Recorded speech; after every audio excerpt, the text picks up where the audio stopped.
So what would you say to people then? Because I hear a lot of people almost using it as an excuse, like, I can't improve my English because, I can't go to England or English-speaking country. I need to have immersion. Do you think having that immersion would be helpful, or is it definitely possible to get to a high level and not have that immersion in the country? Immersion.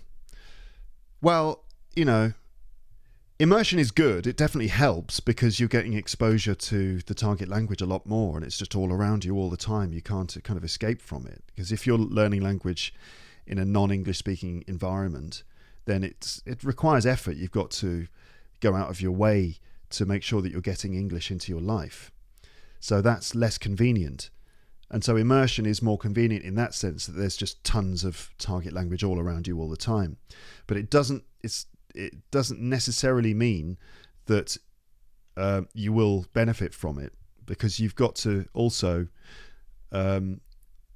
think about your own motivation and the like I'm immersed in French, but I am also living in an English bubble.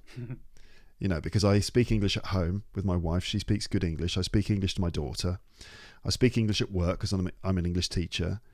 I speak English when I do stand-up because it's in English, and there's a little English language stand-up scene, and the friends I have there also speak English. So everything's in English. I think about English all the time because that's what I'm doing in my work. I speak English on my podcast, so it's kind of English. So even if you're immersed in the language, you still got to try and get the right kind of habits and the right sort of mental approach. So, it's only that there's more of it around that it's better. But if you are still not really applying yourself, then it doesn't make a difference. Mm-hmm. Yeah, I think I might even say, like, most people who travel wouldn't immerse themselves that much, like people that go on holiday normally and that kind of stuff. I think back, Japanese is the main language I'm learning. My first time in Japan, I spent 1 whole month there, and I can basically count on my hand like the number of conversations I had, because I was very shy at this point. This was quite some time ago, and yeah. I didn't put myself in the position to have these conversations. And I think that's a common situation, isn't it, where people have this idea they're going to travel to the country, they're going to be immersed, they're going to improve, and then disappointed when it doesn't happen by magic. Yeah, I mean, in England, you could have probably had a better language learning experience by just finding some Japanese language partners online and just having like an hour chat with them every day in the comfort of your own home. It would be cheaper. Yes, just assuming that being in the country is enough is not. It's not the case. You've got to find chances to socialise with people. I lived in Japan too. I lived there for 2 years, cool. And I've lost all my Japanese now, a lot of it. But I found the best situations for learning Japanese were when I went to my local bar, and I just went down there first of all just because I was at a loose end and I didn't know what to do, and I wanted to escape from my flatmate, who was a bit of a nightmare. And so I was talking to him, oh God, I don't know what to do.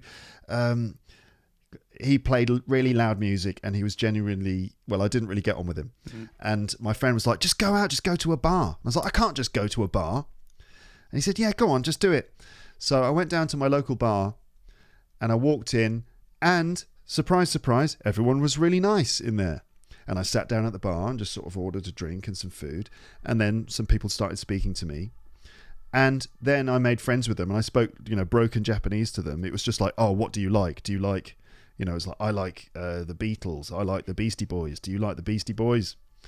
And that was the basis of the conversation. But I got like comfortable enough to go back to that bar every week, and then sort of drinking cocktails and playing darts with these guys. That's how I learned the Japanese that I got. I learned how to count to 180. And I learned just, basic social Japanese stuff. But those situations are very hard to find. You have to put yourself out there, yeah. You do. And also, it wasn't just like 1 or 2 or 3 evenings spent there. It was like a lot of evenings you know, on top of each other that really made the difference. So, yeah, immersion. It's not just physically being in the location where the language is spoken. It's more of a sort of mental thing or a habitual thing. You can be immersed in English anywhere, really. It's really just about getting enough English into your life and communicating sort of meaningfully with people in that language. And you can find people online these days. So, you know, it's meaningful communication with people, regular exposure to the target language. Also, you know, certain habits like recording vocab and things like that. But ultimately, it's just like good, meaningful time spent with the language. Your physical location can make that more convenient, but ultimately, it's kind of your mental attitude, your approach to doing it, and the quality of the time that you're spending with the language. I think those things are important.